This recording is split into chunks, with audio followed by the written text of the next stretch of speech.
আসসালামু আলাইকুম। কেমন আছেন বন্ধুরা? আশা করি ভালো আছেন।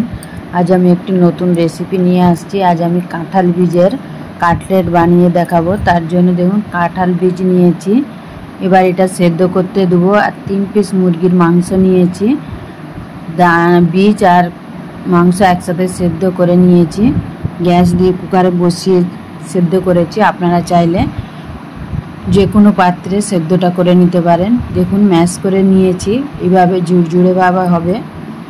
এবং মাংসটাও ছাড়িয়ে নেব আস্তে আস্তে।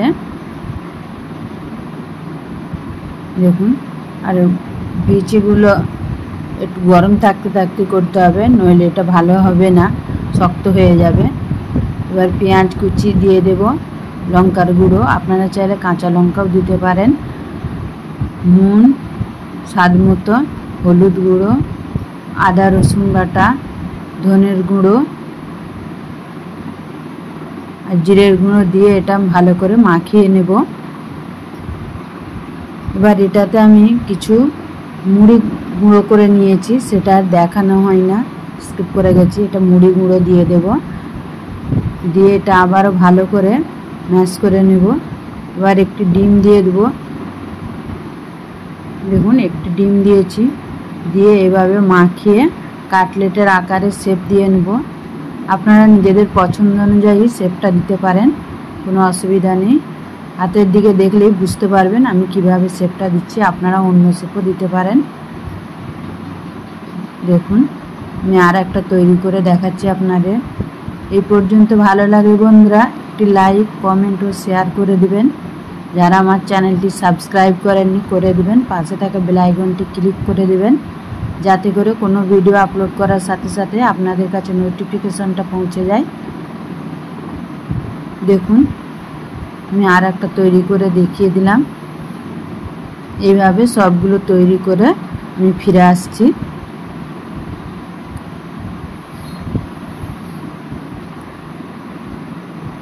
আরও দুটো ডিম নিয়েছি আর কিছু মুড়ি গুঁড়ো।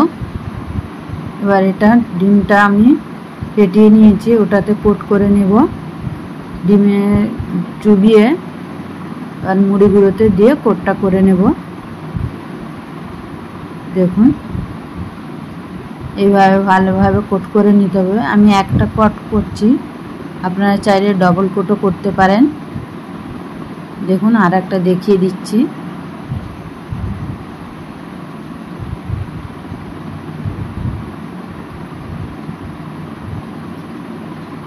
দেখুন এইভাবে সবগুলো আমি কোট করে ফিরে এসে আপনাদের দেখাচ্ছি। আর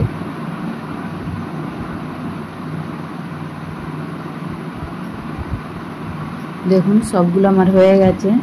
এবার গ্যাসটা জ্বালিয়ে কড়াইয়ে তেল দিয়ে দিয়েছি, তেলটা গরম হয়ে গেছে। একে একে কাটলেটগুলো ভেজে নেব। গ্যাসটা একদম মিডিয়ামে রাখতে হবে, নইলে পুড়ে যাবে। আমি সরষের তেলে করছি, ভাজছি। এটা আপনারা সাদা তেলেও ভাজতে পারেন, কোনো অসুবিধা নেই। দেখুন একদম মিডিয়ামে রেখে এটা ভাজতে হবে, তবে ভিতরটাও ভালো হবে, নইলে ভেতরটা কাঁচা থাকবে, ওপরটা পুড়ে যাবে।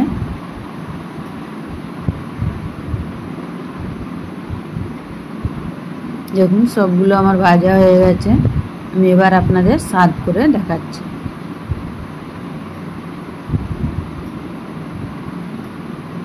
যে কোনো সস বা কোনো চাটনি কিংবা চায়ের সাথেও এটা খুব ভালো লাগে। চলুন বন্ধুরা ফিরে আসবো অন্য কোনো এক নতুন রেসিপি নিয়ে।